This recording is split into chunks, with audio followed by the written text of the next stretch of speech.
Assalamualaikum warahmatullahi wabarakatuh. Nama saya Diana Nafratilova, NIM 2011010051. Ingin menjelaskan bimbingan dan konseling di sekolah. Bimbingan dan konseling di sekolah dibagi menjadi 4, yaitu: pertama, pengertian bimbingan dan konseling. Kedua, bimbingan belajar. Ketiga, bimbingan sosial. Keempat, bimbingan masalah pribadi. Yang pertama, bimbingan dan konseling adalah proses interaksi antara konselor dengan konseling, baik secara langsung maupun tidak langsung. Juga untuk membantu konseling agar dapat mengembangkan potensi dirinya atau memecahkan masalah yang dialaminya. Kedua, bimbingan belajar merupakan salah satu bidang bimbingan. Untuk mengkaji pengertian bimbingan belajar terlebih dahulu akan dibahas mengenai hakikat bimbingan itu sendiri.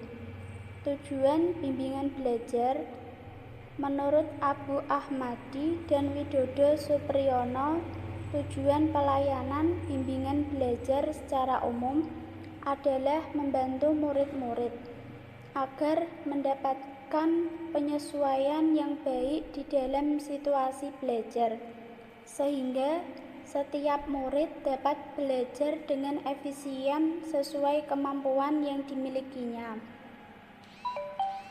mencapai perkembangan yang optimal, mencarikan cara-cara belajar yang efisien dan efektif bagi siswa, menunjukkan cara-cara belajar yang sesuai dan cara fungsi menggunakan buku pelajaran, memberikan informasi berupa saran dan petunjuk bagi yang memanfaatkan perpustakaan, membuat tugas sekolah dan mempersiapkan diri dalam ulangan dan ujian. Fungsi bimbingan belajar menurut Oemar Hamalik antara lain: pertama, membantu siswa agar memperoleh pandangan yang objektif dan jelas tentang potensi, watak, minat, sikap, dan kebiasaan yang dimiliki dirinya sendiri agar dapat terhindar dari hal-hal yang tidak diinginkan. Kedua, membantu siswa dalam mendapatkan pendidikan yang sesuai dengan kebutuhan, bakat, minat, dan kemampuan yang dimiliki, dan membantu siswa dalam menentukan cara yang efektif. Yang ketiga, membantu siswa dalam memperoleh gambaran dan pandangan yang jelas tentang kemungkinan dan kecenderungan dalam lapangan pekerjaan agar ia dapat menentukan pilihan yang tepat. Ketiga, bimbingan sosial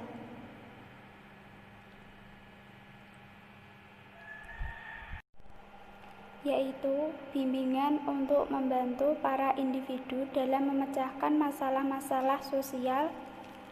Tujuan bimbingan sosial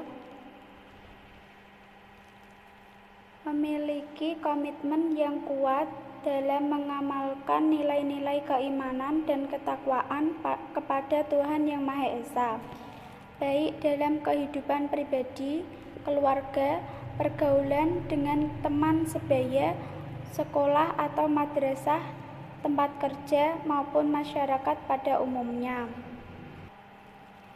Memiliki sikap toleransi terhadap umat beragama lain dengan saling menghormati dan memelihara hak dan kewajibannya masing-masing. Yang keempat, bimbingan masalah pribadi. Bimbingan masalah pribadi merupakan upaya untuk membantu individu dalam menemukan dan mengembangkan pribadi yang beriman dan bertakwa kepada Tuhan Yang Maha Esa, mantap dan mandiri serta sehat jasmani dan rohani. Sementara bimbingan sosial merupakan upaya untuk membantu individu dalam mengenal dan berhubungan dengan lingkungan sosial yang dilandasi budi pekerti luhur dan tanggung jawab.